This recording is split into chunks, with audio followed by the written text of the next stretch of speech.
All right. Hello. Good afternoon. Good afternoon. I have a couple of items for all of you at the top. General Allen and Ambassador McGurk met today with His Majesty King Abdullah II and other Jordanian government officials, commending Jordan's critical role in countering ISIL and Jordanian leadership on regional and global security issues. The government and people of Jordan have shown great compassion and generosity in receiving and hosting hundreds of thousands of Syrian and Iraqi refugees. We recognize this is a tremendous challenge for Jordan's economy and public services. In their meetings, General Allen and Ambassador McGurk conveyed our continued commitment to supporting Jordan through this crisis. General Allen and Ambassador McGurk then traveled to Cairo, where they will meet tomorrow with Foreign Minister Shukri and Arab League Secretary General Al-Arabi. They will next travel to Ankara on October 9th and 10th, which is, of course, tomorrow and Friday. We'll have further readouts of those meetings there as the week continues. I wanted to also note we certainly echo the sentiments made in the statement put out by the White House welcoming the Canadian government's deployment of fighter and refueling aircraft, as well as intelligence, surveillance, and reconnaissance aircraft to participate in the campaign to degrade and destroy ISIL. Also, we've already confirmed or mentioned to all of you the Secretary's travel to Cairo to participate in an international conference for Gaza reconstruction. There he will join the EU, the UN, the Arab League, and other foreign leaders in support of a major humanitarian assistance and reconstruction effort to benefit Palestinians living in Gaza. This will build on the commitment of the $118 million from the United States in humanitarian assistance to Gaza announced in September. He will also travel to Vienna, Austria on October 15th for a trilateral meeting with EU High Representative Lady Ashton and Iranian Foreign Minister Zarif as part of the comprehensive nuclear negotiations with Iran. This meeting will follow on the two trilateral meetings held in New York recently during the UN General Assembly and is part of the EU-led P5+1 negotiations with Iran. In preparation for the trilateral meeting, on October 14th, Deputy Secretary Burns, Undersecretary Sherman, and Senior Advisor Jake Sullivan, with the U.S. negotiating team, will meet bilaterally with Iran in Vienna. Deputy EU Secretary General for the External Action Service, Helga Schmidt, along with their expert team, will join this meeting as well. We will be releasing a full U.S. delegation list soon. Two other quick items. In the back, we have journalism students in the red jackets, I believe, who are here visiting us from Santiago, Chile. They're in the United States to visit government agencies, media outlets, and historic sites in New York and Washington. So welcome to all of you. And let me also welcome, where is she? Adelaide. Where is she? You got to wave your hand. Okay, hello. Adelaide Cope, a seventh grader from Falls Church, Virginia. She is also a child of a Foreign Service officer and maybe an aspiring future spokesperson. So Matt will probably still be here. Maybe some of you will be as well. Oh, God. But welcome to her. We're glad to have her here. Plans that far in advance. Yes, and I hope she'll let me come back and visit if she one day has this job. Okay, Matt, go ahead. Yeah, let's start with McGurk / Allen / ISIL / what is going on, because I got to say, I'm completely mystified. You're going last today, at least in terms of briefings. The Secretary has spoken, the Pentagon has spoken, the White House has spoken. Now you're going to speak. So yes. What can I add? Is a buffer zone something that is worthy to be examined, or is it something that is flat out not under consideration? Because I don't know, it's mind-boggling to me how the message is. Maybe I'm just not understanding it correctly, but I thought I heard the Secretary say that it was worth a very, very close look, worth examining, it's worth looking at very, very closely, it's worth examining, and then I hear the Pentagon say no, and the White House say, no, this is not something that's under consideration. Aren't these things mutually exclusive? I don't believe so, but let me do my best to clarify or just explain to all of you what our position is. This is a proposal, as all of you know, that Turkey and other countries have raised for some time, for years in fact, and we've discussed with them over the course of time. These conversations are continuing. As I noted in the beginning, General Allen and Ambassador McGurk will be there Thursday and Friday. Secretary Kerry also spoke with Prime Minister Davutoglu over the last 2 days. So while we're not considering the implementation of this at this time, it doesn't mean we are not continuing discussions about a range of options, including proposals and ideas that a range of countries out there have proposed. So we're working with the Turks to identify and undertake actions that support our shared objectives in Syria and Iraq. And when they have ideas, they raise them, and we're open to discussing this. We've never ruled it out.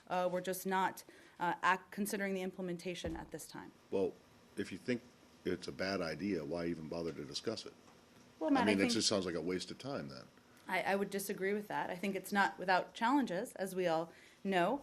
Secretary Kerry said in his response there would have to be safety guarantees, would have to have guarantees there wouldn't be attacks by the government. So those are issues that would have to be thoroughly examined. They're not easy to address, but we're happy to hear out our partners and allies out there about their ideas and what they think would be most effective. But if the Pentagon and the White House are dismissing it out of hand, why even? I mean, it sounds like it's like a tease. I mean, why tell Erdogan that that you think that this is a worthwhile, at least it's worthwhile to examine, while you have the executive, you have the White House saying it's not a consideration, and the Pentagon, who would be involved in actually enforcing such a thing, saying that it's not under consideration. Well, Matt, it's not without challenges to implement, and certainly the Pentagon would be have primary responsibility for that. And we're not naive about that fact. We've never ruled it out. We're open to hearing from our partners, and that's what I expect we'll continue to do. But you're open to hearing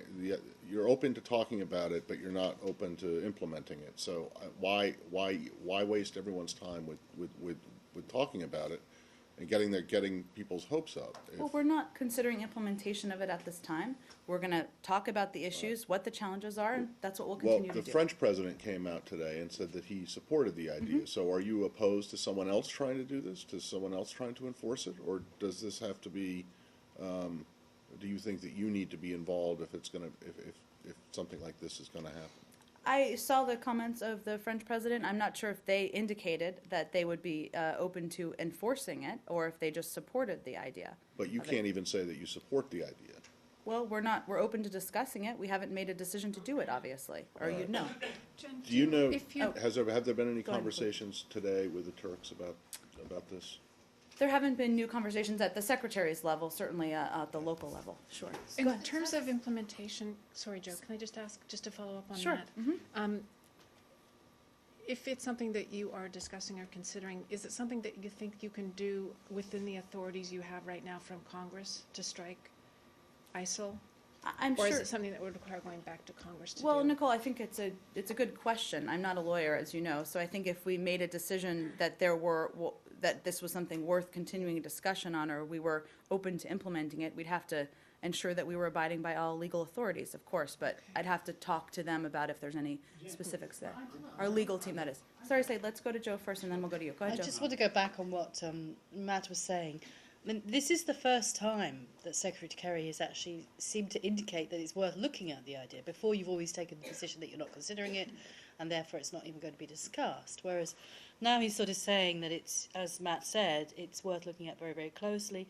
And he said if Syrian citizens can return to Syria and be protected in an area across the border, there's a lot that would commend that. So he's actually going a step further than you have done in the past. Well, but Joe, also in his answer, he talked about how there are many challenges to implementing this, including safety guarantees, including assurances there wouldn't be attacks by the government, resources, and many from the military have talked about those. Those have been challenges that have been around for some period of time.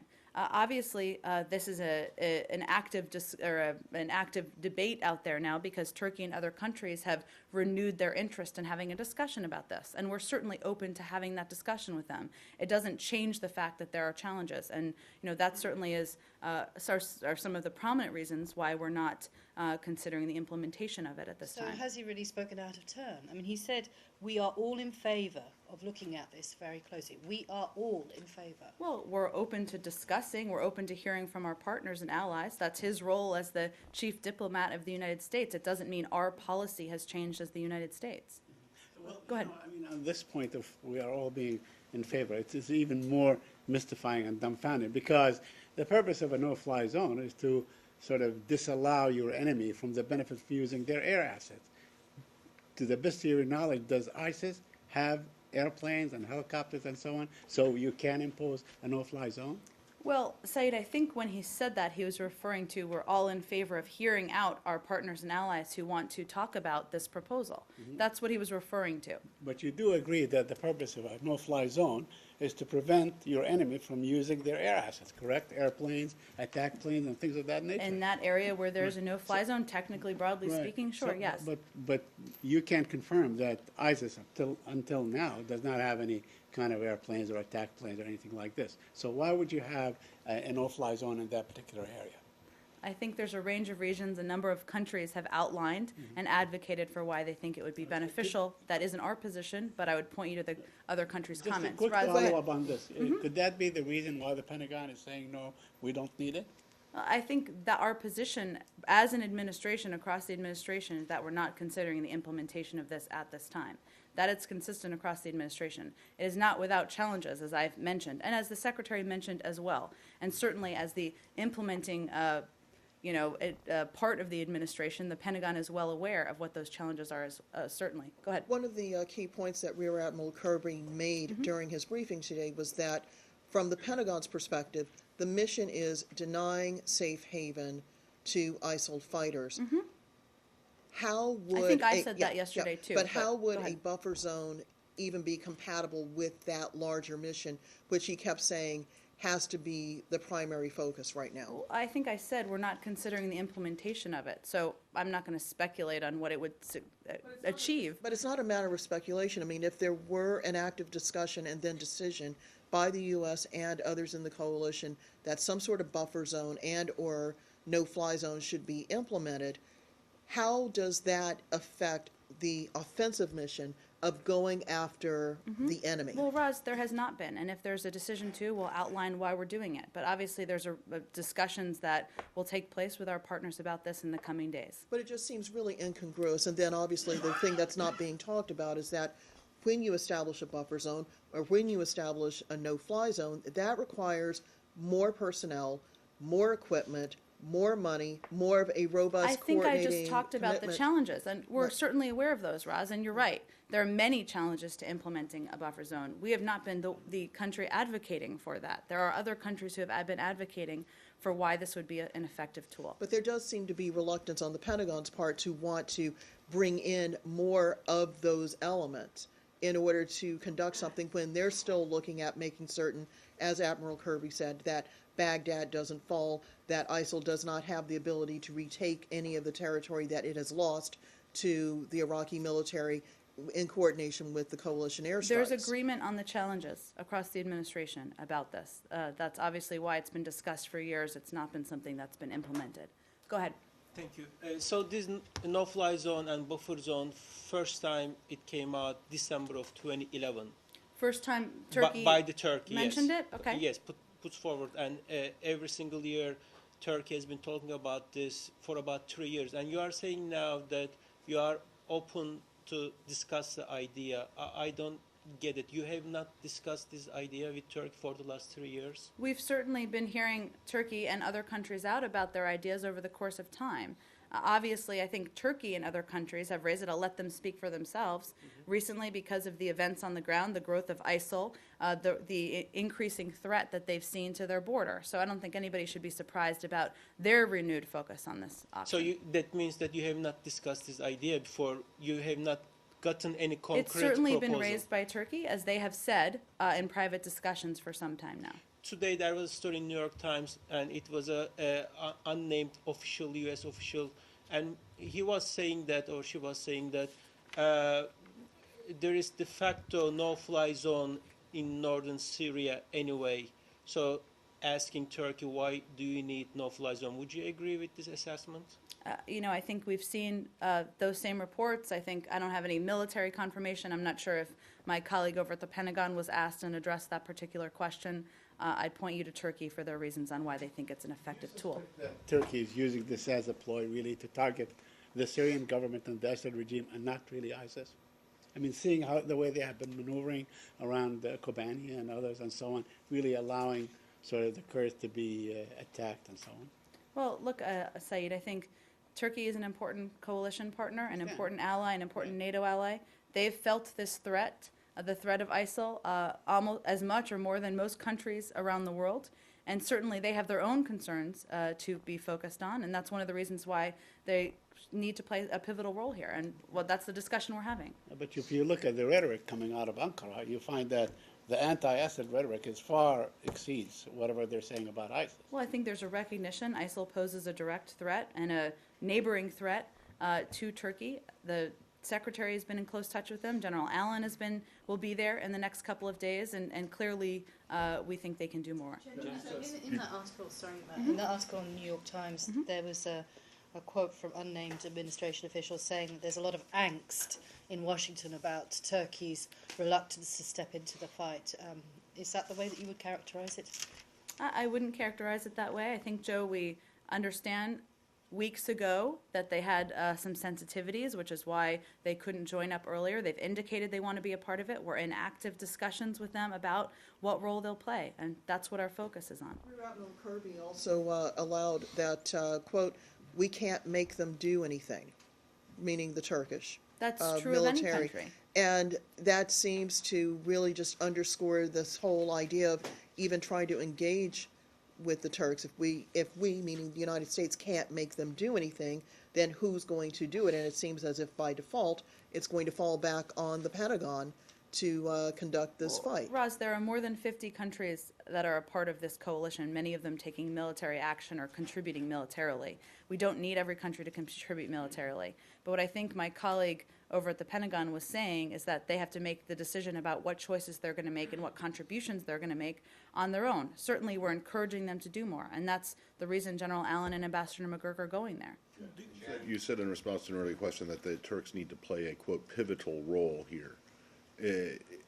Are you concerned that they're not stepping up to the plate, have not stepped up to the plate to play a pivotal role thus far? I think we all know, Matt, that they are still determining what role they'll play in the coalition. So obviously there's more that they will do over the course of time, Right. and that is what we are discussing. And with them. recognizing that it was several weeks ago that the hostage situation, their diplomatic hostage situation was resolved, and it was less time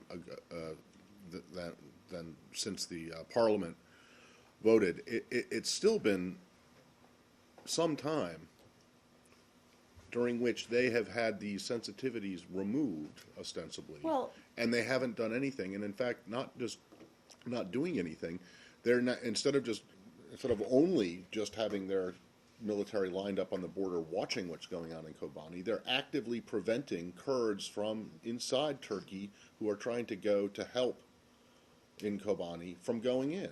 Well, I How think is that- how it's is clear, that the Matt, that we're action- having discussions with them about what more they can do militarily. There are other contributions they've made that are not military contributions in participating in this. The Parliament voted just a week ago. So they knew that Ambassador McGurk and General Allen were coming there. That's an opportunity to have a discussion, and we'll see where things go from there. So what exactly have they done? Well, they've taken steps to crack down on foreign fighters.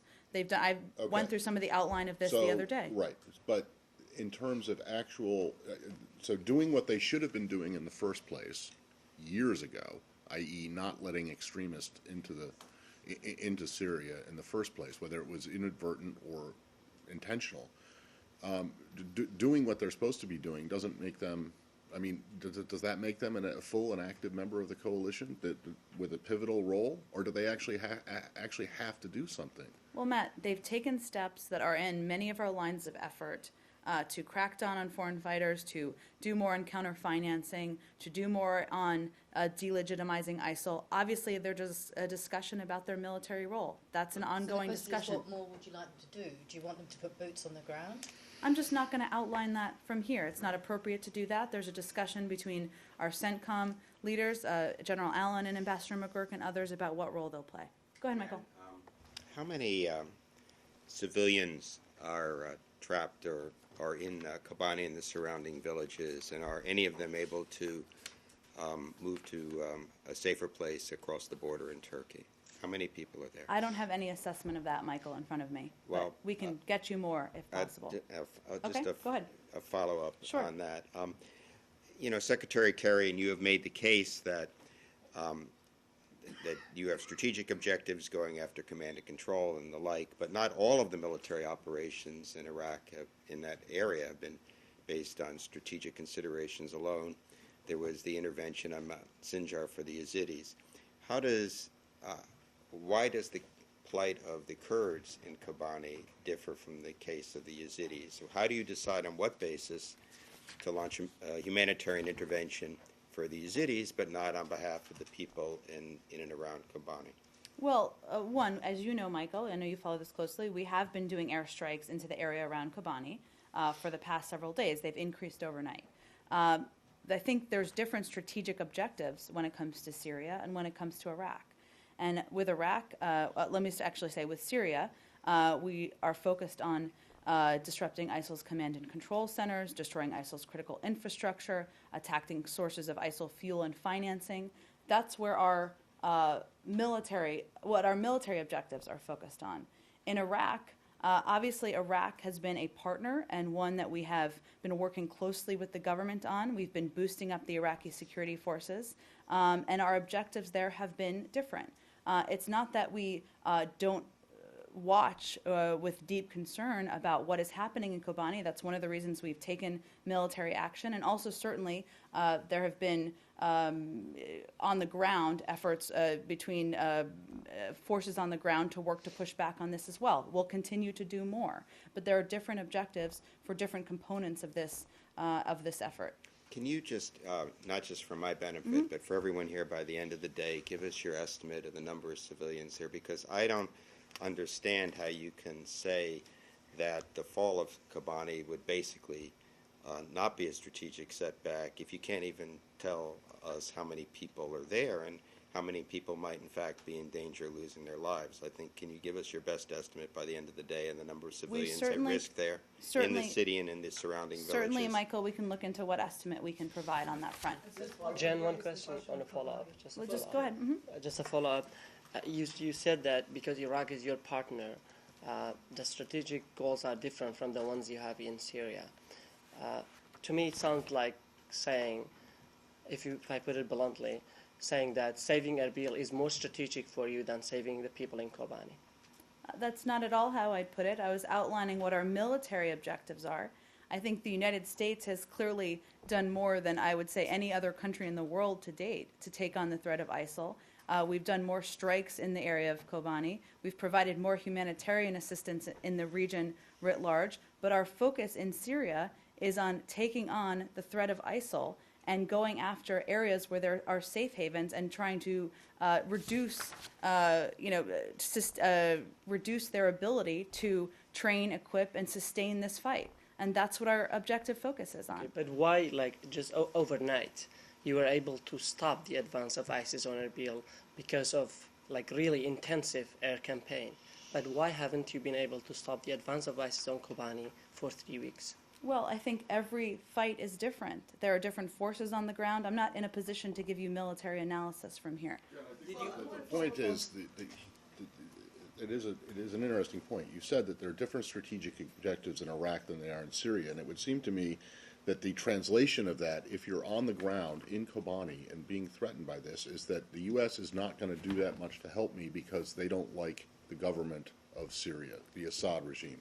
Whereas if you're a Yazidi on Mount Sinjar, you got help and protection from the U.S. because you guys are, because the American government is friendly with the Iraqi government. Part of this was supposed to be a humanitarian operation, especially in Iraq. I mean, that was the authorization, right? Was to help protect. And that does not exist in Syria? Is that what you're saying? Well, Matt, first of all, as I just said in response to his question, there's no country that's done as much as the United States. Let me finish. On humanitarian issues, on providing more humanitarian access. But this is a long-term fight. This is one where we have to be focused on what our objectives are. Our objectives here are going after the threat of ISIL, the safe havens where ISIL has in Syria. There will be other towns and cities that we know will be threatened in Syria. But we have to focus on our strategic components here, which are command and control centers, which are oil refineries, which are other pieces where we've done our precision strikes over the past several weeks. So saving people, saving innocent lives from this, from ISIL, which you've called, barbaric and evil and everything else under the sun, is not it is just not a priority? Absolutely not. Okay, well The then- reason why the United States is leading this coalition is to take on the threat of ISIL and prevent them from doing as much harm across the region and to other parts of the world that But they've can you done. understand how in the immediate term, in the short, very short, the now term, people are threatened, large numbers of people are threatened? And as I mentioned, and you we've are done doing a some range things. of strikes over the past couple of days in this exact region, So and we we've should- provided a range of assistance. Okay, so we should expect you to see more, and that there to Sure. there to be a concerted coalition effort to keep Kobani from falling? I think, Matt, my colleague already addressed this at the Pentagon. I can't predict for you if Kobani will fall or not. There will be other towns and cities that are going to be threatened.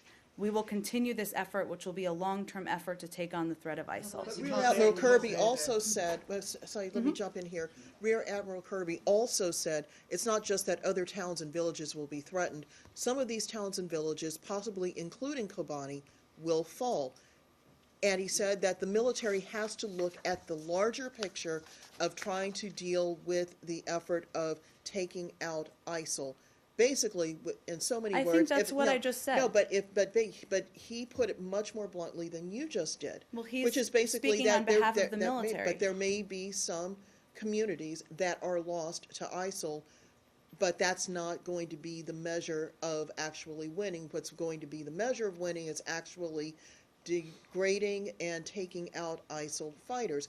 Is the U.S.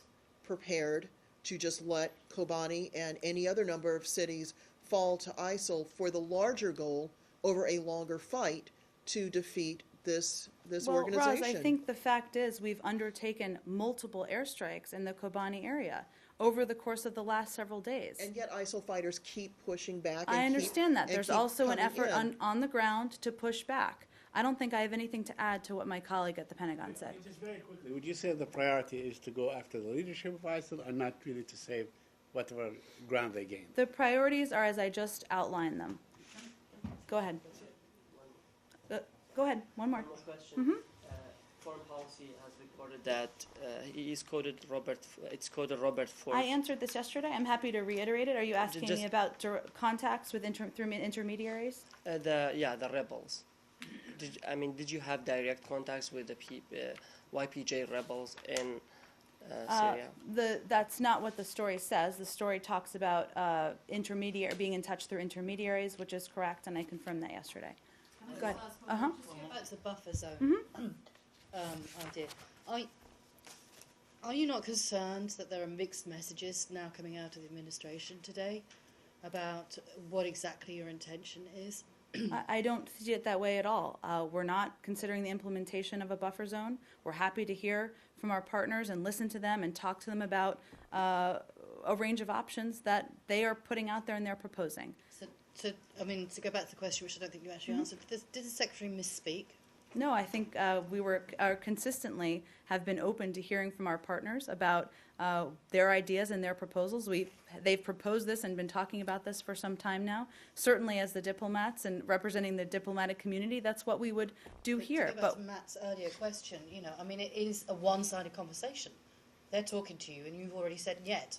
We've never ruled it out, Joe. That continues to be the case. Yeah, It's but not it- without challenge. But if it's you're like not the considering implementing it, then you're not considering implementing it. We're in not other words. considering implementing it at this time. How is it not the diplomatic equivalent of, talk to the hand? I mean, it just, I don't know, I don't understand how it's not, unless you're just being duplicitous and feigning potential interest by agreeing to discuss it.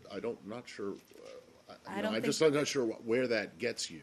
I Do you don't think think that we you see could it that way, lure the and I would Turks encourage into- you to ask other countries to see if they'd like us to hear from them on their ideas and proposals, and I think the answer would be yes. Right, but I think those countries would also like you to take them seriously, and if you say you're going to discuss them, not to have already ruled them out by the time you get to the I conversation. just said we've never ruled it out. All right. If you're not considering it at this time, sorry, just one more follow-up. If you're not considering it at this time, do you envisage a time when you will be considering implementing it? I can't predict that, Joe. I think it's not without challenges. Those would have to be addressed, but obviously, we don't have answers for how they'd be addressed at this point Jen, in time. has the Secretary received any call from the White House after his statement on the buffer zone? No, in fact, we're in agreement on our position on this. Go ahead.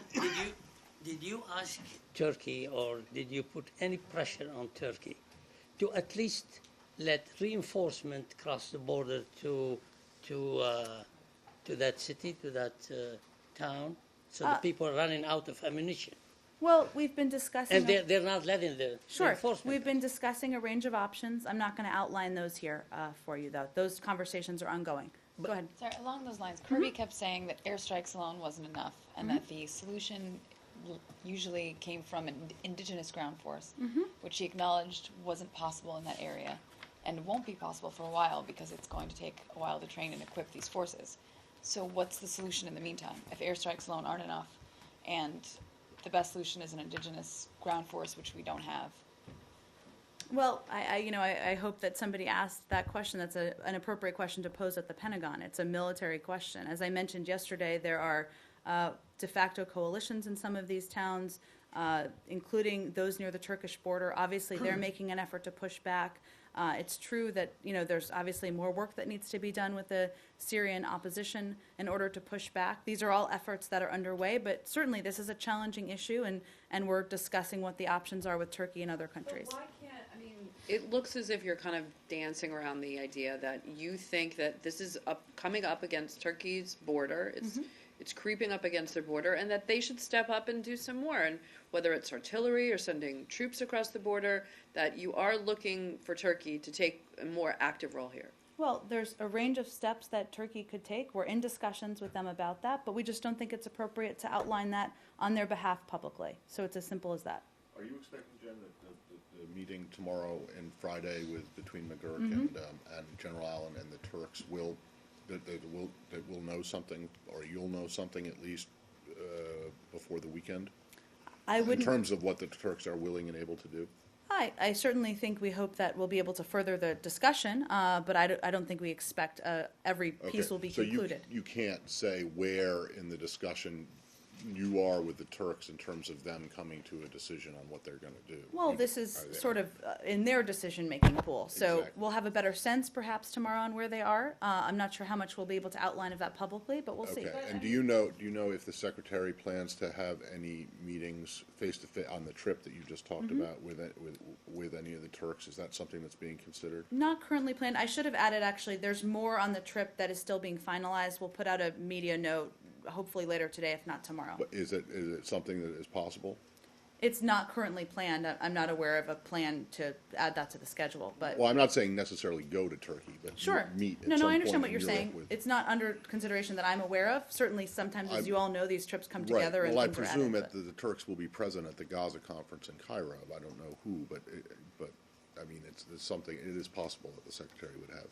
some kind If of they are face-to-face participating, I don't have a list, but if they're participating, certainly I expect to have a lot of sidebar The conversations. discussions with the these discussions that General Allen will be having, I'm sorry if you went over this already, it's but okay. Go ahead. would you say that they were more general about what Turkey specifically can do for the coalition, or do you, could you kind of flesh out what the Secretary was saying about Kobani being part of the things that they'll discuss? Do you anticipate some action items on Kobani in particular, or are you just looking at what their general role will be? Well, the purpose of their trip, we're still in the early stages, but is to have the first kind of big trip of General Allen and Ambassador McGurk to the region. So it's more broad is the objective of the meetings. But certainly given the circumstances in Kobani, we fully expect that will be discussed. I know it'll be discussed, but are you looking, obviously you're looking to flesh out what their general role will be going forward, whether it's at Incirlik Air Base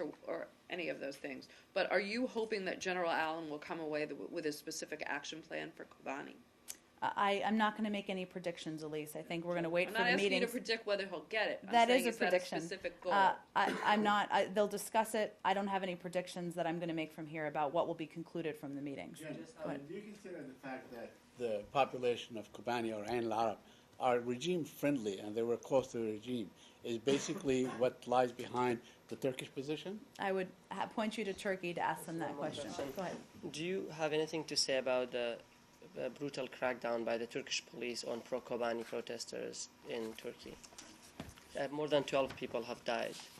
Well, I addressed this a little bit yesterday, but it's worth reiterating. We are concerned about the reports of deaths resulting from clashes during demonstrations. It's very concerning to us. We support freedom of expression, freedom of assembly in Turkey, as we do around the world. We urge all sides to exercise restraint and avoid violence. Yes, and then I think we'll move on because Okay. there's probably other topics. But Just go a ahead. couple days ago, President Erdogan said, which is affiliated with the PKK, he said that he sees PKK and ISIL are the same thing, and it's wrong to think these are different. Would you agree with this assessment? I think others have made comments along these lines. They're both designated terrorist organizations. Obviously, they're different. ISIL poses a direct threat if left unchecked to the United States. That's why it's a focus of ours.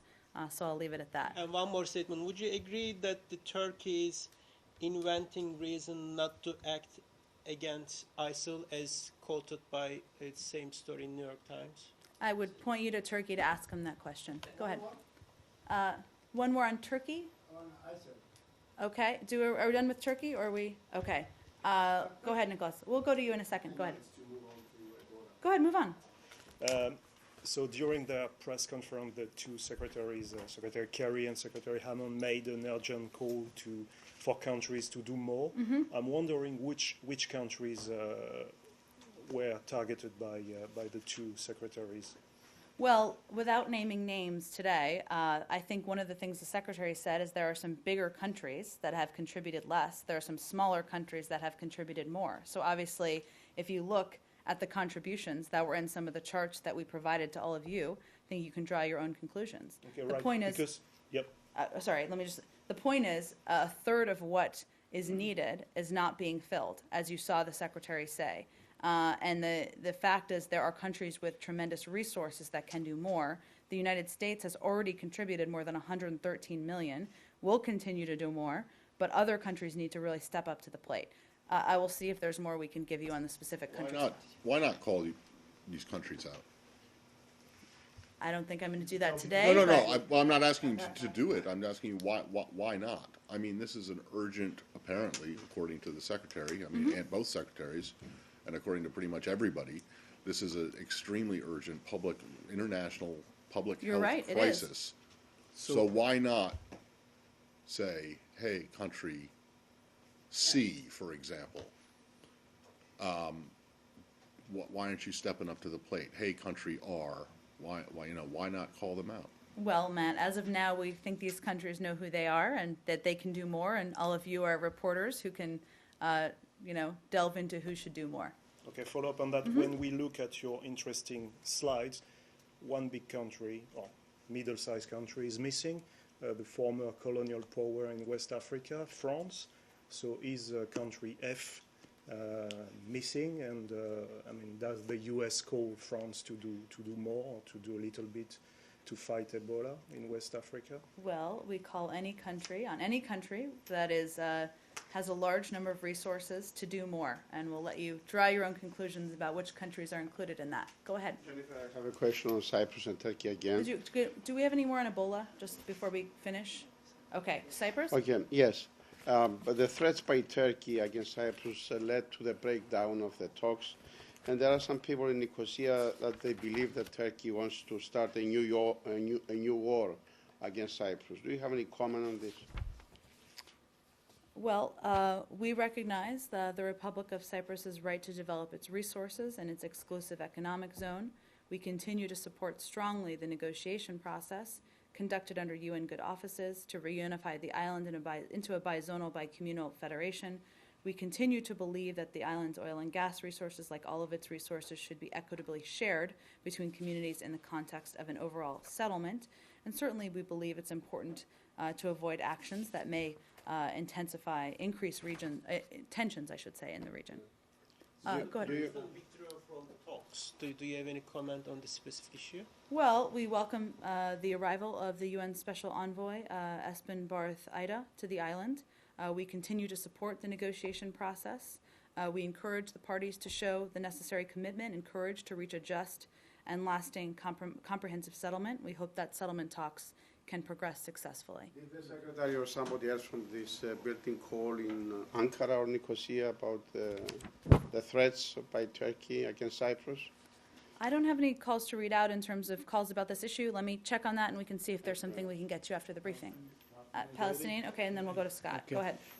Very quickly, I know the administration expressed its sort of dismay at being called criticizing the settlements is un-American, which, of course, the Israelis criticize. But today, also, the Israelis announced new settlements. Are you aware of that? I haven't seen that, Saeed. Okay. Do you believe that every time you make such a strong statement, the Israelis react by announcing more settlements?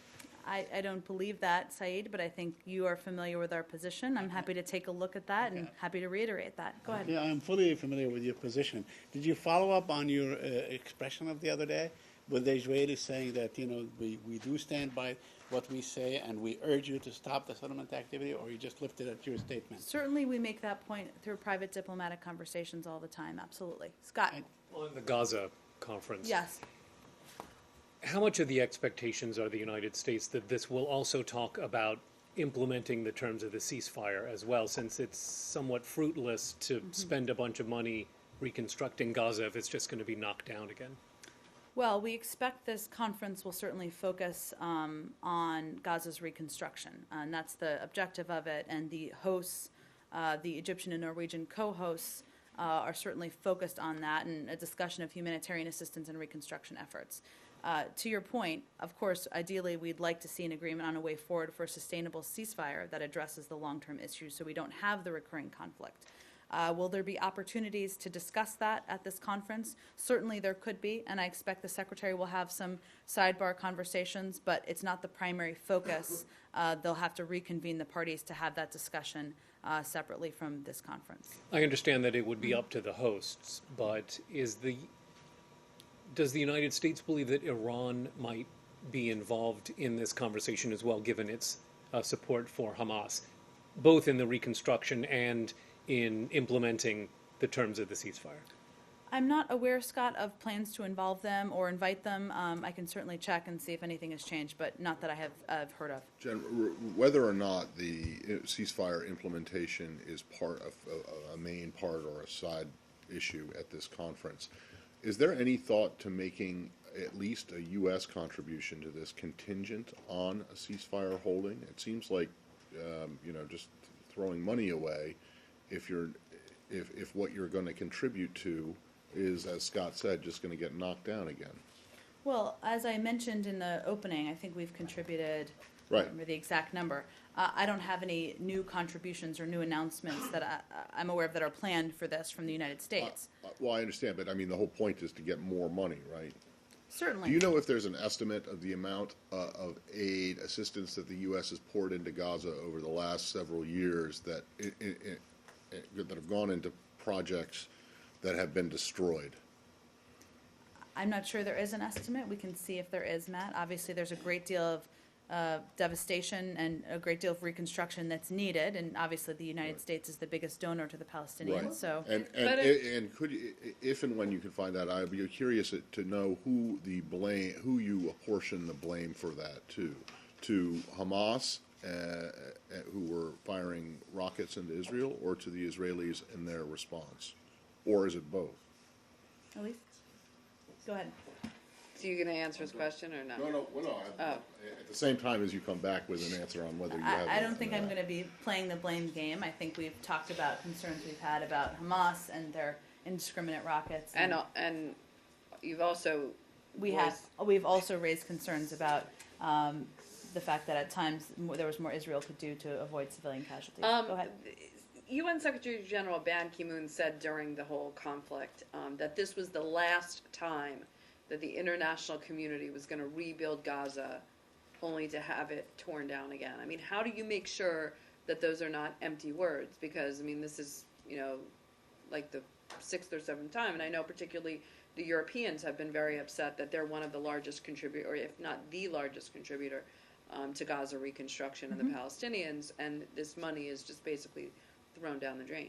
Well, I think that just gives you a sense of the frustration we've seen in the international community about the failure to reach a lasting ceasefire agreement that addresses the core issues. Obviously, that needs to be between the parties. In terms of guarantees, obviously, what we're trying to achieve here is that lasting agreement between the parties that will bringing an end to this cycle of violence that continues to devastate communities and lead to civilian casualties, and also leads to these reconstruction efforts. Well, I understand, but I mean, while recognizing that the Palestinians are in desperate need in Gaza, are in desperate need of aid and reconstruction, to Matt's point, how do you give them the humanitarian and reconstruction aid that they need and not, make sure that this doesn't happen again? I mean, you really don't have any assurance that this is not money that's going to be... Well, countries have to decide if they're willing to give more, how much they're willing to give, what they want to see happen.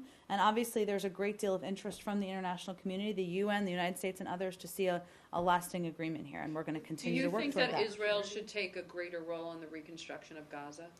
We do think that Israel will need to play a role in Gaza reconstruction. We were pleased to see that the UN, Israel, and the Palestinian Authority agreed on procedures aimed at expediting the passage of relief materials into Gaza while taking into account Israel's security needs.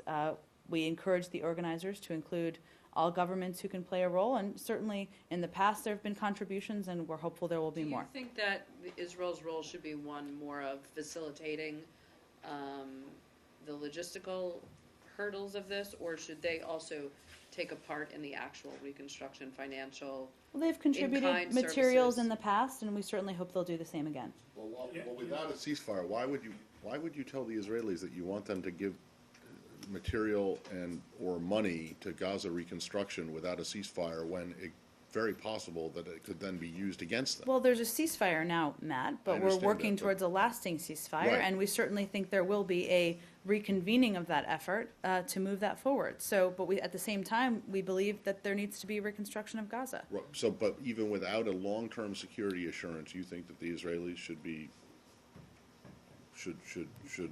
assist? There are a range of countries who are contributing, and we certainly hope Israel does the same. I asked midway through the conflict, I recall very clearly, I asked you midway through the conflict, why not make the parties to the conflict pay for the damage that they have incurred on the other? I think there Why are. not, I mean, wouldn't that be some sort of a I guarantee? appreciate your I'm suggestion, Said, but not there. being facetious. Let me finish. Yeah. There are a range of countries in the international community who are going to be contributing. That's what our focus is on at this No, point I'm in time. saying, why not hold the parties to the conflict We accountable? will take your proposal and note it. Go ahead, Nicole. Go ahead. I actually wanted to just go back very quickly to Ebola. I just wanted to ask you if the Secretary's remarks, the slides, the presentation this morning reflect an increased level of concern. Has something changed in the administration's analysis of the way the epidemic It is doesn't spreading? reflect that. I think if you saw the first slide, I know you couldn't see it, I'm sorry, in the bullpen, so I apologize for that. But if you look at the first slide of the slides we sent you that has the list of all of the needs, it just outlines how much more is needed. And I think as there have been more discussions and meetings in the administration, there's just a recognition that there's a lot that's unfilled. And the international community has outlined that, so it really is a concern that we need to fill these needs now, and we need to raise attention to why and who can help fill them. I just wanted to go back to the ceasefire. What steps have been taken in the weeks since it was reached to actually deepen it? I know that Mr. Rubenstein's been on the road and meeting with people, but what The level? ceasefire in Gaza? In Gaza, right. Okay, so you mean Lowenstein? Lowenstein, Sorry, I was thinking, Right. which ceasefire Right. we're talking about. Right. Okay, but, yeah, Lowenstein. but what more has been done in the interim, and why wouldn't this conference be an opportunity for the U.S. to use its potential contributions as leverage to get the people of Gaza and the Israelis to actually firm up this ceasefire so that we don't have another Well, Roz, short-term we war? expect other countries will come to the conference with donations. I'm not aware of a new donation the United States will be making. we'll see. But as far as I'm aware, there is not one coming this weekend. Otherwise, certainly there's been a discussion, and the Egyptians are going to be the hosts and will be the hosts of hosting the parties to have a discussion about the ceasefire. My point is that the focus of this conference, which is co-hosted by the Norwegians, is on reconstruction efforts. Certainly there will be conversations on the side. The Secretary has, as you know, been engaged in conversations with Prime Minister Netanyahu, with President Abbas, and with others pretty consistently, as has our envoy, Frank Lowenstein. So that will continue. We've been engaged in this, as have the Egyptians, as have a number of other countries. I was just making the point about what the purpose of this conference, as outlined by the hosts, is.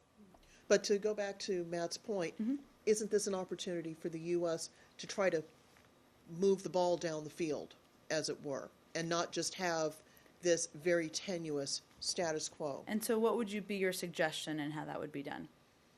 Well, the question is, shouldn't the U.S. make contingent whatever contributions it's going to make on a good faith effort between Hamas dealing Well, through the United intermediaries States with the Israeli government? is and continues to be the largest donor to the Palestinians.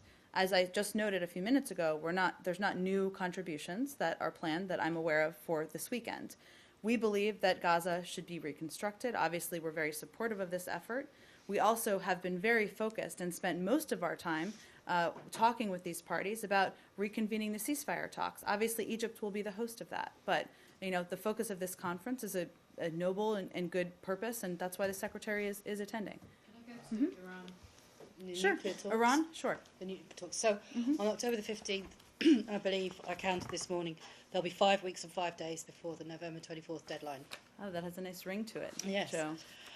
So I wondered why it was decided to hold these trilateral talks at ministerial level. I noted that you said there was going to be there was going to be a lower level meeting on the 14th, excuse me.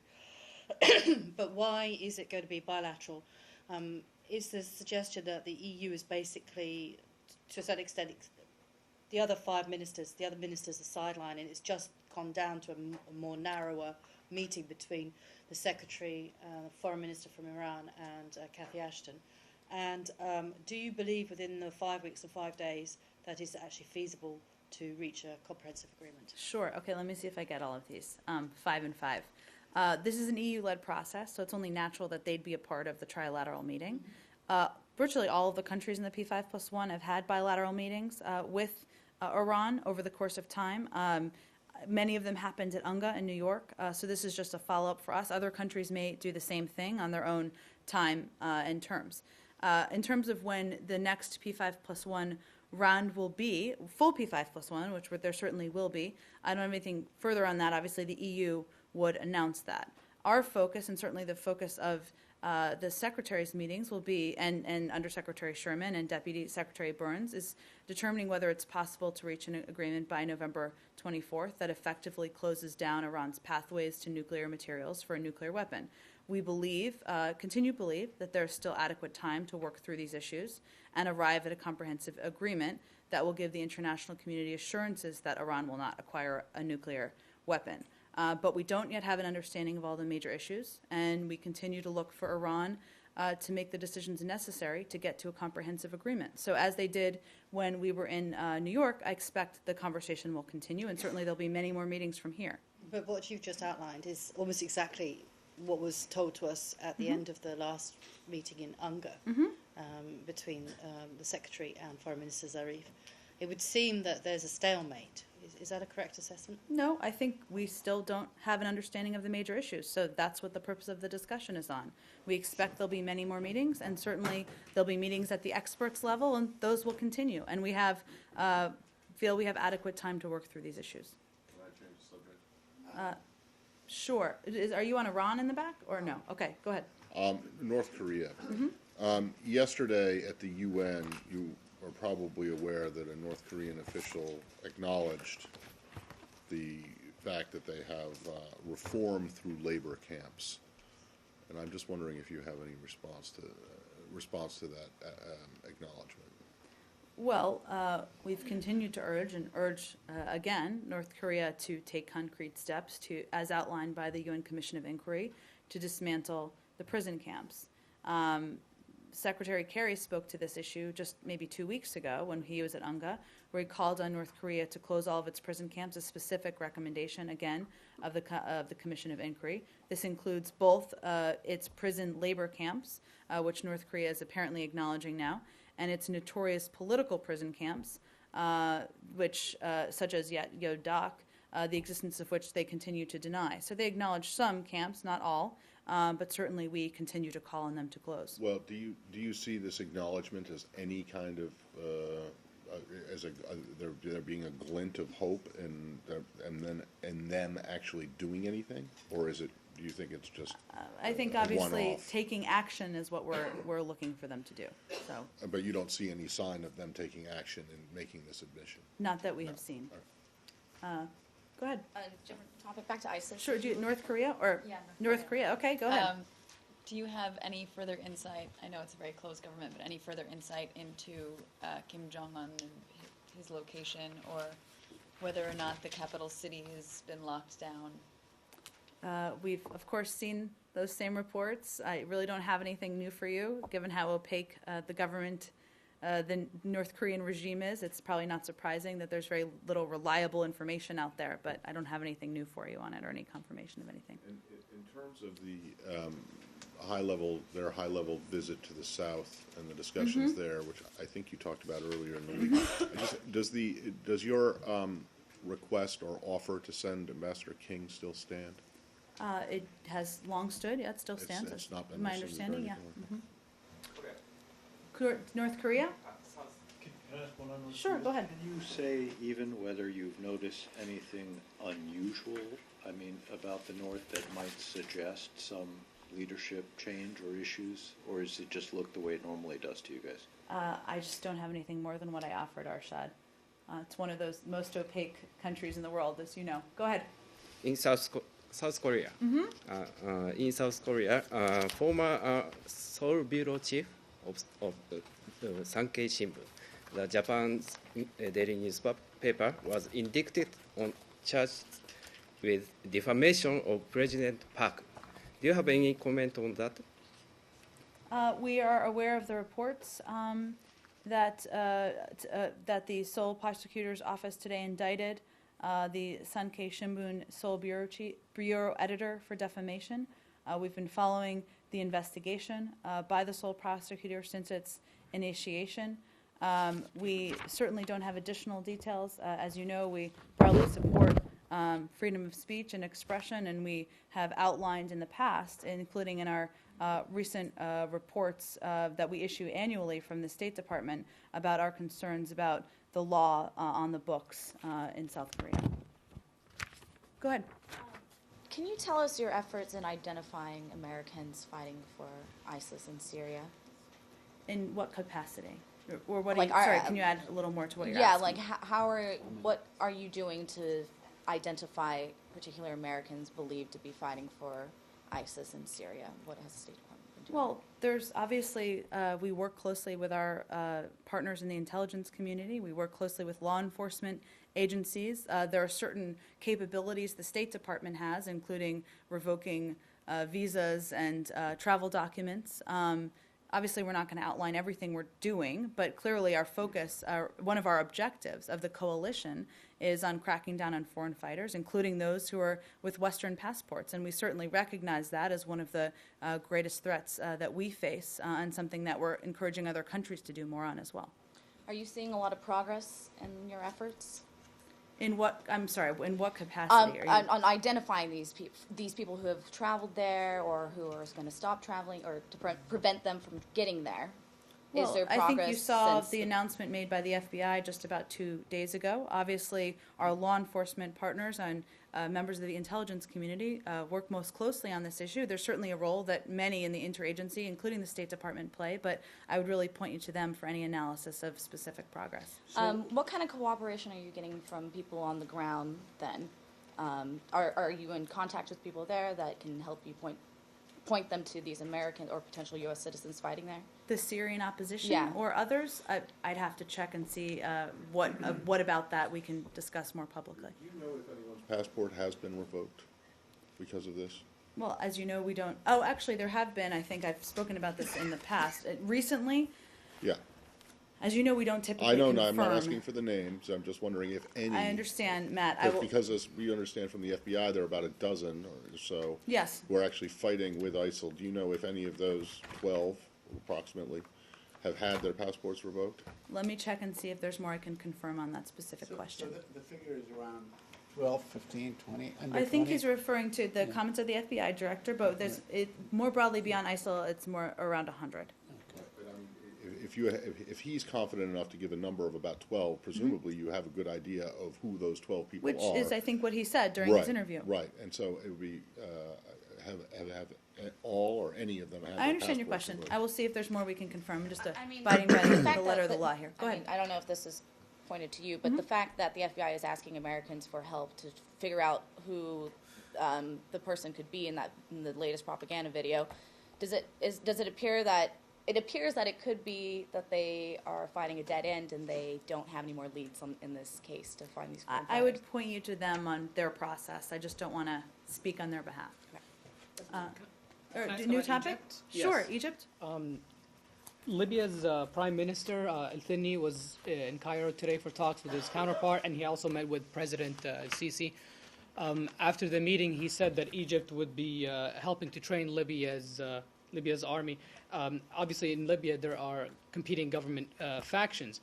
Do you find this a positive step, or is there a positive role for Egypt to play in training Libya's army? There's a positive role for a number of countries to play. The United States works with a number of countries on helping Libya build up their capacity. We believe that their current challenges require political solutions. The international community has also made that clear on numerous occasions, and that outside intervention is not useful. In terms of this specific report, I hadn't seen it before I came out here, so let me get a little more detail on it, and we can see if you get you a more specific response. I'm not sure if you've been asked about this in recent weeks, which is there's still U.S. government military assistance to Egypt that's on hold, waiting for the Secretary to certify if Egypt's taken positive steps on democratic principles, et cetera. Is there an update? Are you seeing positive signs on the ground in Egypt? What's the latest assessment Sure, on there's that? no update to provide. You're referring to two of the remaining certifications, I think, that haven't been confirmed, that are holding on aid that's left over. There's still more that we think that Egypt can do. So obviously those certifications have not been certified.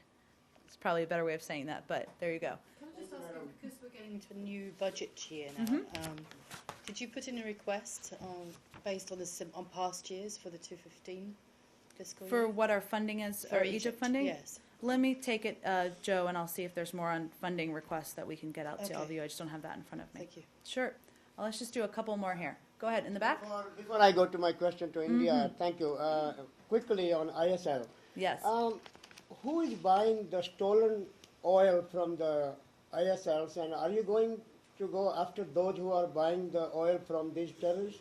Well, certainly the transfer of oil or the ability of ISIL to gain funding and increase strength from oil revenues is of great concern. That's one of the reasons why we've gone after their refineries, and that's one of the objectives of our efforts. Go ahead. Just my question on India. Okay, I think we got quickly. to go to the back. Go Just ahead. India. Oh, okay. One more in India, and then we'll go to the back. Yes, Go ma'am. ahead. Thank you. Okay.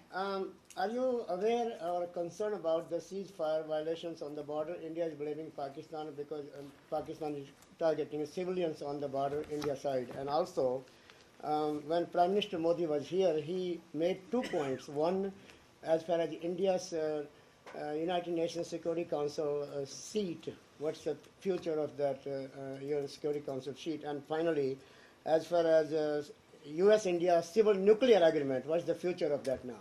I unfortunately don't have many updates for you. I spoke yesterday a little bit about the violence along the line of control. We're concerned about any violence along the line of control. We continue to encourage the governments of India and Pakistan to engage in further dialogue to address these issues. Our policy on Kashmir has not changed. We still believe that the pace, scope, and character of India and Pakistan's dialogue on Kashmir is for these two countries to determine. Obviously, those issues were all discussed while the Prime Minister was here, but I don't have any additional updates for you. Anybody Okay, I has think we've got to move on. I'm sorry, Goyle. Go ahead in the back. I'd like to ask about Russia. The State Department expressed regret that by the decision made by the Russian government to end the student exchange program called FLEX. And the Russian Foreign Ministry said that it was because of a political asylum case. A participant in this program has applied for political asylum in the United States, and they say that they took issue with the particular aspect of this case, that he was underage. So in Russia, for example, under Russian law, he wouldn't be able to ask for political asylum. Could you comment on that? Well, I don't have anything specific on that reported case, but I can say that the reason that we regretted this decision to end this program is because it provided an opportunity for more than 8,000 Russian students to build the kinds of bonds between young Russians and Americans that we need in order to overcome the challenges in our bilateral relations. And we think many people, thousands in fact, have benefited from these programs, and that's why we feel it's unfortunate that it was canceled. Are you aware whether this particular case was discussed with the Russian side before the program was closed? I just don't have any more in that particular report, but thank you for your question. Go ahead. Secretary Kerry acknowledged today there were some setbacks and some successes with our Iraqi security forces. You were going to discuss yesterday some of the successes that...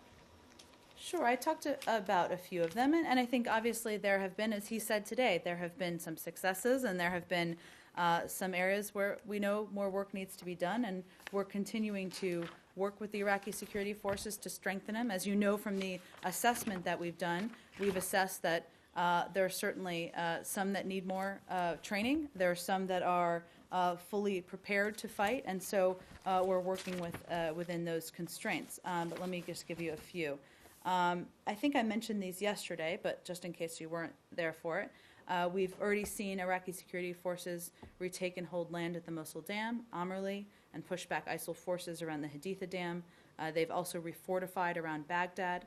We've seen reports, as I mentioned yesterday, that Kurdish forces, with the support of Sunni tribes, retook the Iraq-Syria border crossing at Rabia last week, which fell to ISIL in June. This is an encouraging development, as it will make it harder for ISIL to operate across the border. And there were also reports within the last week that Iraqi security forces, working in conjunction with Sunni tribes, have pushed back ISIL in the town of Duluya. And so those are some of the areas where we've seen some successes, but obviously we're not naive about this, and there's much more work that needs to be done, which is why we're working closely with them. All right. Did you get an answer to my Bahrain question from yesterday? I think I did. It was about the whether we would have an official attending. Yes. An embassy official plans to attend the hearing tomorrow. Right, but that's more, Qatar. more, Are you talking about Qatar or no, about not Qatar, Bahrain. So what? There's isn't there? Sorry, more what was to your it? other question? Well, I mean, just what are your thoughts in general about this case? Well, we remain concerned by the government of Bahrain's detention of Mr. Rajab, reportedly for tweets alleged to be denigrating to a public institution. We continue to call on the government to abide by its commitment to fair and transparent judicial proceedings and to resolve the case as expeditiously as possible. Okay. And any progress on getting Tom Malinowski back? I don't have any trips to announce at this time. We'll keep you all updated. Yes, go ahead. Check and see if there was going to be a consular officer at the hearing for the WAMs. I did say I would check on that. I don't think I have an update, but we'll get you one right after the briefing, Elise. Thanks, everyone.